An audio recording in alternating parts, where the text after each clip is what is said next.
para jamaah kajian kita pagi ini surat Al-Kautsar. Surat yang termasuk pendek, jumlah ayatnya hanya 3 ayat. Tentunya kita sudah semua hafal ayat ini. Yang kita tanya diri kita, sudah mampukah kita mengamalkan isi daripada surat Al-Kautsar? Ada perintah Allah ya kepada kita. Ya mudah-mudahan kita termasuk si orang bisa mengamalkan. Amin ya rabbal alamin. Mari kita baca dulu tabarak dengan surat ini. Membaca Quran termasuk juga ibadah. Allah berikan pahala bukan per surat, bukan per ayat, tapi per huruf. Ya. A'udzu billahi minasy syaithanir rajim.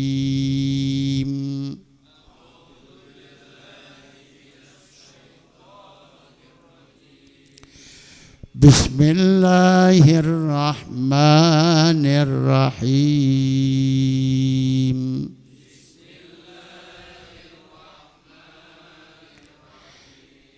Inna a'tainakal kautsar.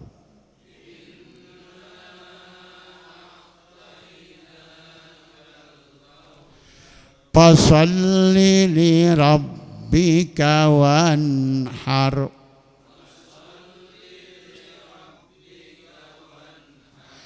Inna syani'aka huwal abtar.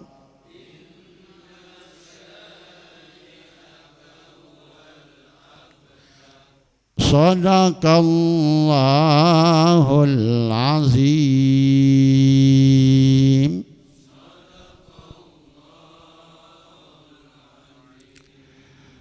Alhamdulillah, di awal hari kedua dari tahun 2021. Sebelum kita pergi ke tempat yang lain, yang paling awal kita datangi, kita kunjungi majelis ilmu. Satu majelis yang mempunyai nilai besar di sisi Allah Subhanahu wa ta'ala. Soal pahala hadir di majelis ilmu sudah sering kita dengar. Nggak perlu saya ulas lagi.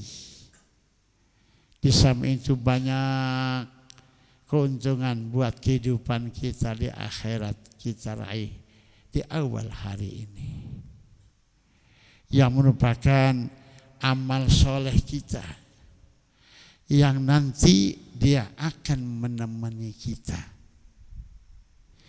Kata Rasulullah, bila mana ada seorang meninggal dunia, yang mengantarnya dia. Yang pertama yang mengantar kalau ada orang meninggal dunia adalah ahluhu, keluarganya. Udah pasti itu keluarga nganterin. Hanya di akhir-akhir ini ada orang meninggal, keluarga nggak sempat nganterin.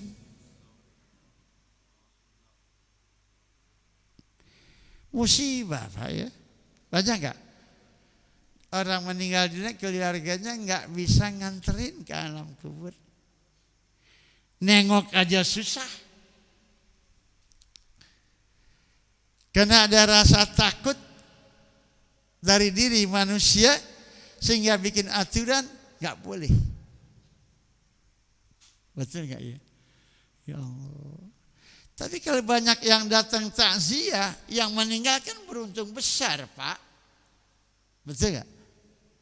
Pasti yang datangi melihat jenazahnya, angkat kedua tangan, mohon kepada Allah Subhanahu wa ta'ala. Langsung dekat dengan orangnya. Betul nggak?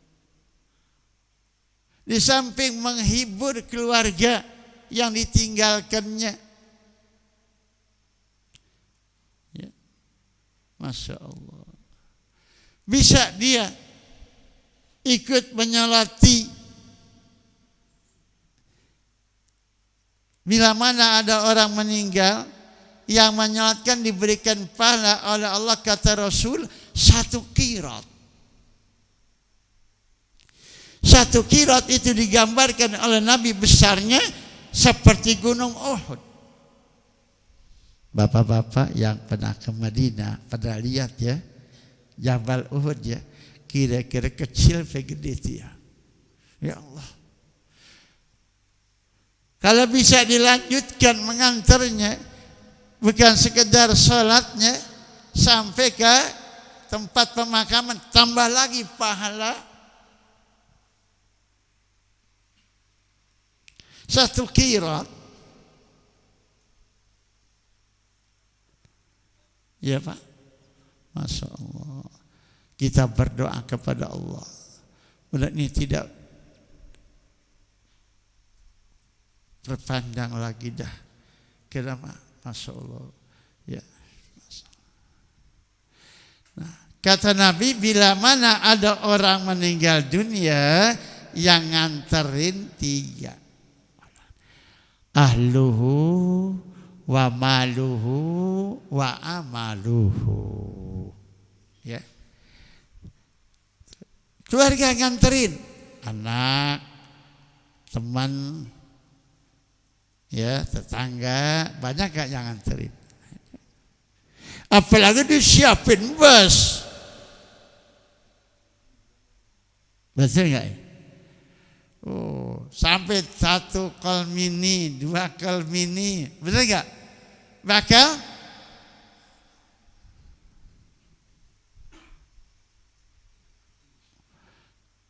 yang kedua, hartanya yang dimiliki digunakan oleh yang hidup bakal ikut ngantar. Dia punya mobil mewah, mobilnya yang punya nggak naikin lagi mobilnya yang mewah, naik ambulan. Kadang ambulan udah ada yang keropos-keropos, tapi dia punya Mercedes mentereng, harganya bukan lagi ratusan juta, dia nggak naik lagi dah. Ya naikin siapa? Yang hidup ya. Ya Allah. Yang beli sekian mahal, nggak dinaikin lagi dah. Dia naik mobil. Ada yang nggak pakai naik mobil, tapi kol ngablak. Ada nggak? Ya. Habis nggak tanggal lagi deh, kalau ngablak disiapin dah. Betul gak ya? Ditaruh jenazah dah di belakang mobil kol itu. Ada berapa orang mayungin, duduk di pinggir. Ada yang jalan kaki. Ada yang jalan kaki. Ada yang jalan kaki. Ya Allah.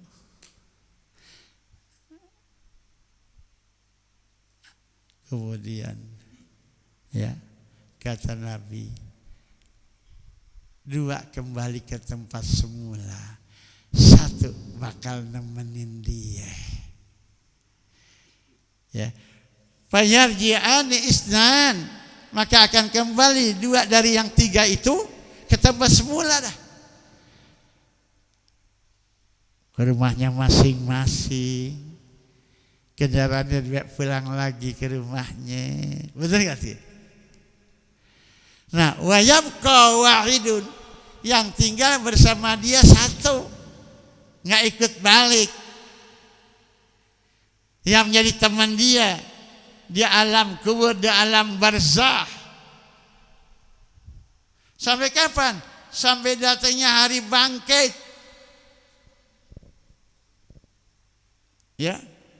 Menunggu kiamat kubra. Nah, kiamat kubra terjadi, kemudian nanti manusia dihidupkan kembali, dibangkitkan dari alam kuburnya. keluar dari alam kubur masing-masing. Ya Pak. Ya. Dalam keadaan dah enggak berpakaian lagi. Tapi ada orang-orang tertentu yang kain kafannya enggak ngape-ngape. Ya Pak. Masya Allah. Akan digiring oleh malaikat menuju satu tempat namanya mahsyar. Kumpul di sana dengan jumlah yang banyak. Dari ada awalnya manusia sampai manusia mati semua. Kumpul menjadi satu di padang pasir, di padang yang luas namanya mahsyar. Enggak ada lagi tumbuh-tumbuhan, enggak ada lagi tempat berteduh gedung kecuali yang disiapkan oleh Allah. Satu tenda yang Allah siapkan. Tapi tidak semuanya bisa masuk berteduh di situ. Hanya 7 kelompok yang bisa berteduh di situ. Siapa? Imam yang adil. Orang yang hatinya selalu terkait dengan masjid. Orang yang saling bercinta kasih didasari dengan ikhlasnya karena Allah, bukan karena apa dan karena siapa. Pemuda yang rajin taat ibadah kepada Allah. Ya. Kemudian orang yang mengeluarkan sedekah. Tangan kanan yang ngeluarin istilah Nabi, tangan kiri dia nggak tahu. Artinya ikhlas banget dia beramal. Sampai cukuplah yang tahu dia sama Allah subhanahu, yang lain nggak perlu tahu. Begitu. Nah, itu 7 kelompok itulah ya yang nanti orang laki-laki diajak oleh seorang wanita cantik untuk berbuat maksiat, dia bilang saya takut kepada Allah. Walaupun mau dikasih duit berapa, perempuannya cakep, Masya Allah, tapi tidak mau dilaksanakan. Takut kepada Allah subhanahu wa ta'ala. Ya Allah. Ya, mudah-mudahan kita termasuk salah satu yang 7 ya. Insya Allah bisa berteduh nanti di naungan yang Allah siapkan dari arasnya. Masya Allah. Ya kalau Allah sudah siapkan tenda itu, ya sudah pasti hebat. Dan orang haji aja kalau kelasnya mahal, tidur di tenda adem, nggak panas, ada AC, makanan lain daripada yang di tenda lain, benar nggak? Ya Allah. Ini amal nih yang bakal nemenin kita, Pak. Nah, amal 2 alternatif, ada yang baik, ada yang enggak. Kalau amal baik yang nemenin yang baik, kita enak enggak kira-kira? Tapi kalau amal yang busuk, amal yang enggak baik nemenin kita, gimana?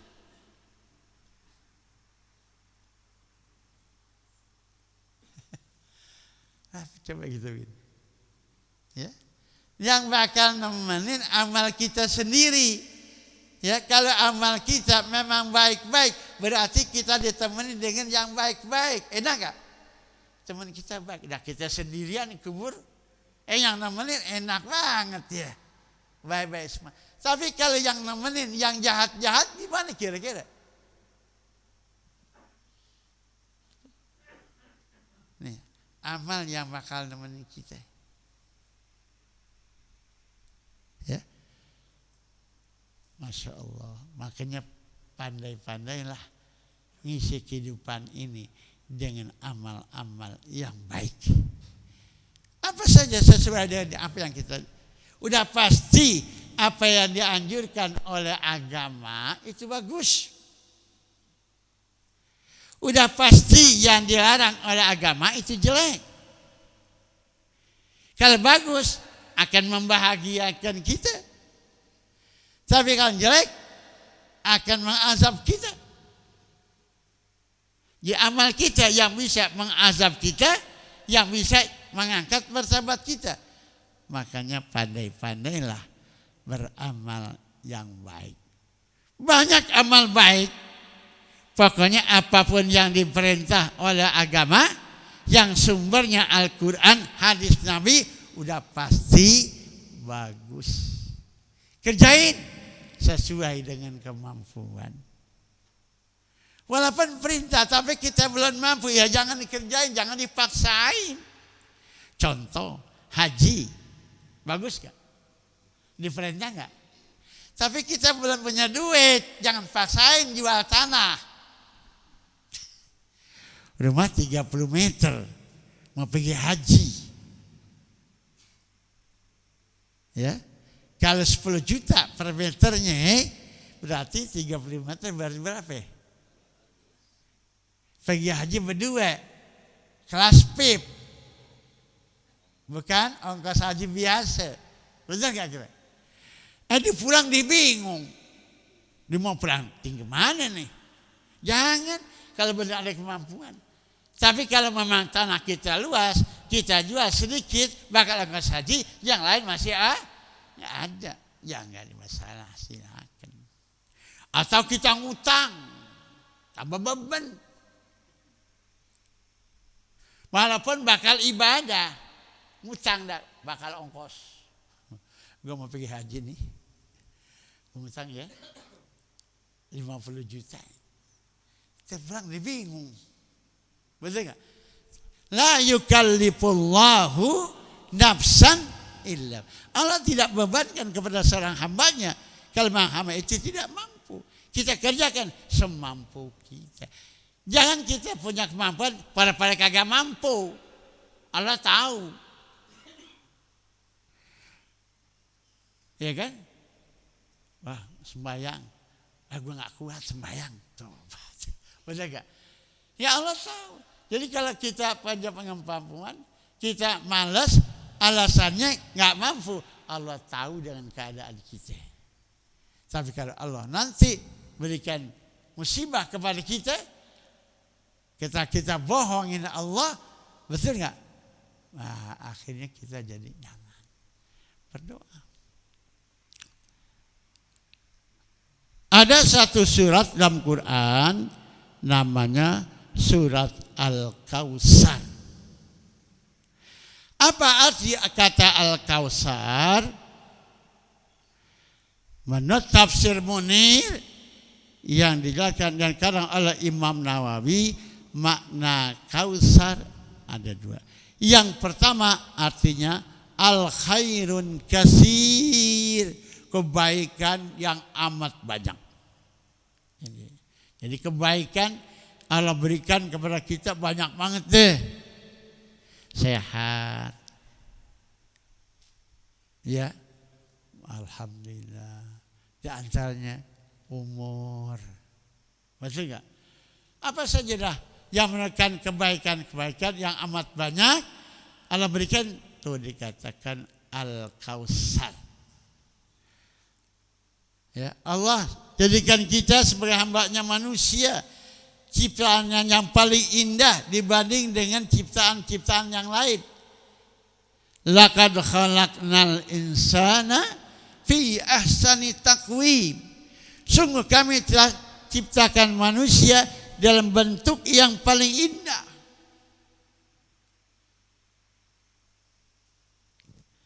Mata kita dikasih sepasang, alhamdulillah bisa ngelihat. Betul gak? Dikasih hidung berlubang, dikasih kuping. Tuh nikmat-nikmat Allah yang nempel di badan kita nih, yang kita bisa lihat dari luar. Wow, waktu kita berkaca, bercermin, cakep juga gua nih. Betul gak? Maka dianjurkan oleh Nabi kalau kita bercermin baca doa. Ya Allah, perbaiki akhlakku sebagaimana kau perbagus ciptaanku. Allahumma hassin khuluqi kama hasanta khalqi. Itu doa tuh Nabi ajarin kalau kita berkaca. Kita baca tuh apa yang kata Nabi, dapat pahala ibadah. Kira-kira kita kalau berkaca baca doa enggak? Ya kelihatannya mah kita enggak pernah baca ya. Tapi itu ajaran Nabi Pak Pasti benar enggak? Ya Allah. Ya, Nabi ajarkan kalau kita berkaca, lihat diri kita ini, baca Allahumma hassin khuluqi kama hasanta khalqi. Ya Allah perbaguslah akhlakku. Betul enggak? Sebagaimana kau perbagus diriku. Itu doa Nabi ajarin. Kalau kita baca apa yang diajarin Nabi termasuk ibadah enggak? Ya Allah, banyak banget sih macam ibadah. Tapi ini kadang-kadang kita lalai ya. Baca situ doang tuh. Kita enggak baca. Waktu kita berpakaian, Nabi ajarin doanya. Betul enggak? Waktu kita tanggalkan pakaian, ada juga doanya. Ya, kita udah begini pakaian kita kan pasti kita buka. Waktu kita tanggalkan pakaian, baca aja Bismillahirrahmanirrahim la ilaha illahu. Itu doa waktu buka pakaian. Betul nggak? Waktu pakai ada doanya, Masya Allah.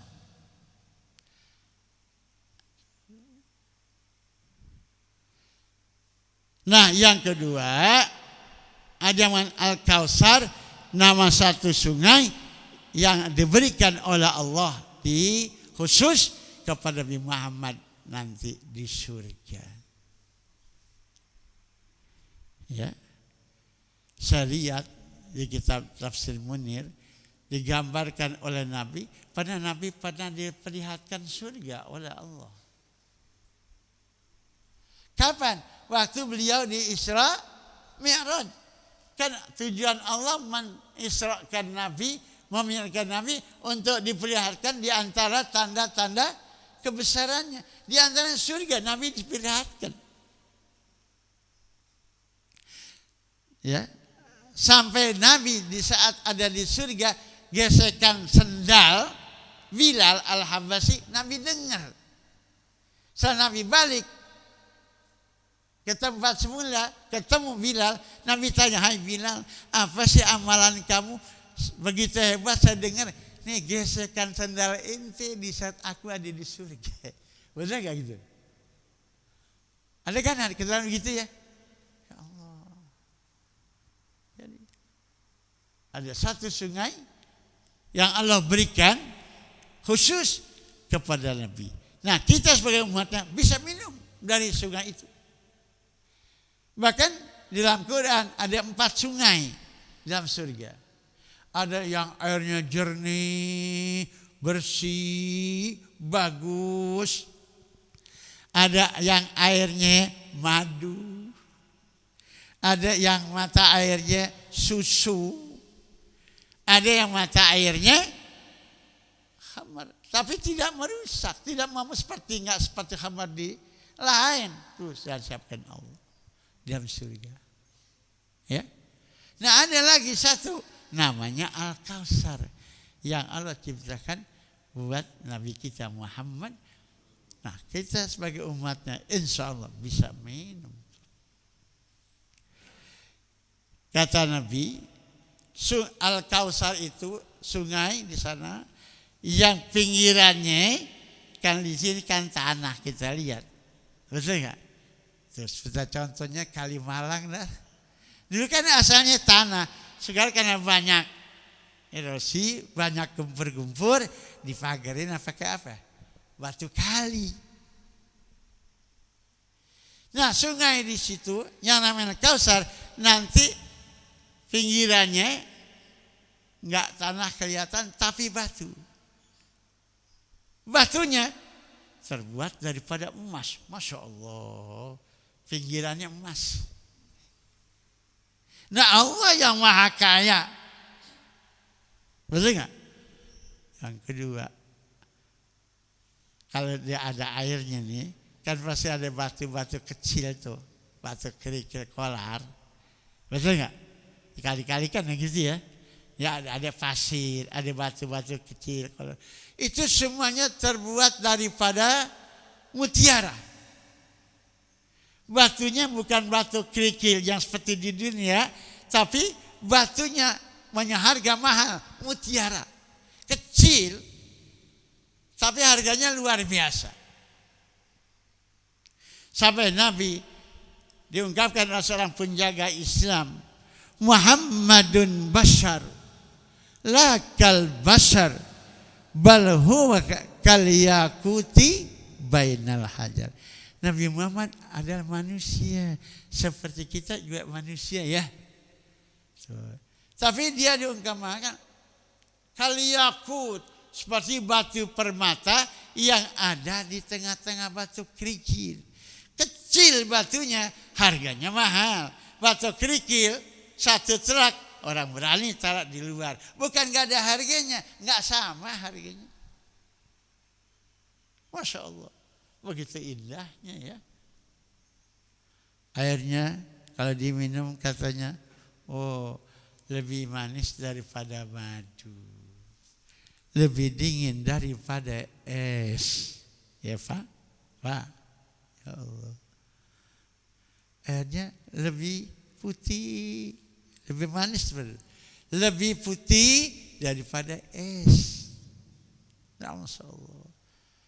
Al-Kautsar. Nah, insya Allah nanti kalau kita jadi ahli surga, kita akan lihat. Insya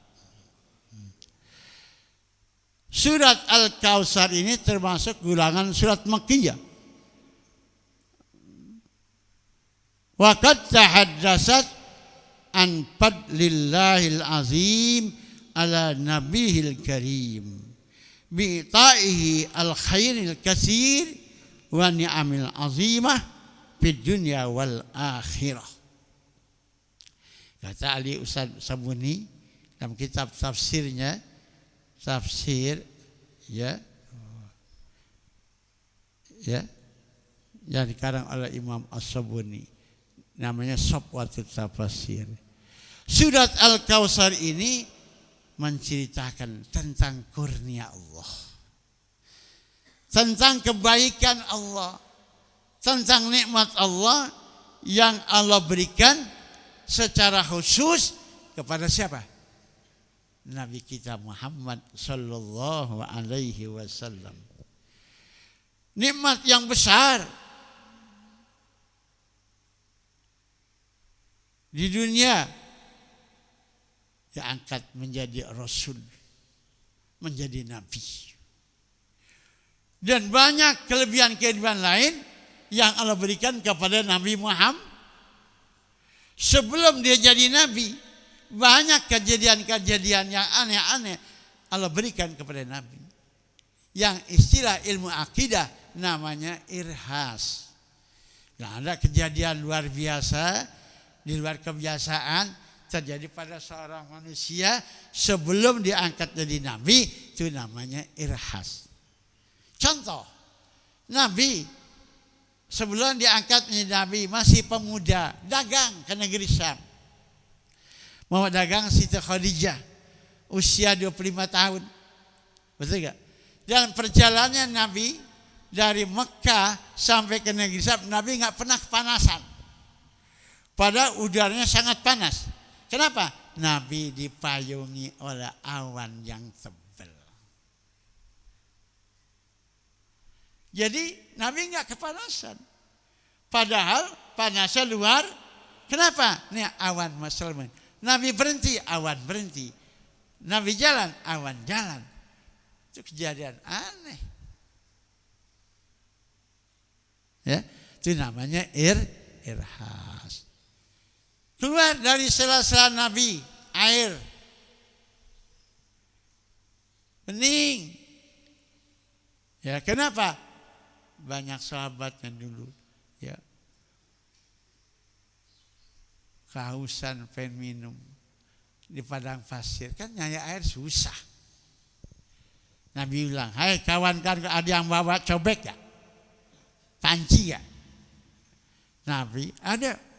Kemudian Nabi letakkan tangannya yang mulia di dalam bejana itu, memancar air dari selah-telah jarinya. Dinikmati oleh para sahabat. Air dikit tapi bisa menghilangkan haus sekian banyak sahabat. Air yang paling istimewa itu. Ya. Keringatnya aja harum. Lainnya keringat kita ya. Betul enggak? Ada anak-anak salaman sama Nabi. Nih wanginya 3 hari belum hilang nih. Kita polos tangan kita minyak wangi. Salaman orang cium wangi tangan kita. 5 menit hilang wanginya. Nabi anak-anak salaman pagi. 3 hari belum hilang tuh wanginya. Masya Allah. Banyaklah kelebihan yang Allah berikan kepada Nabi. Ya, tuh.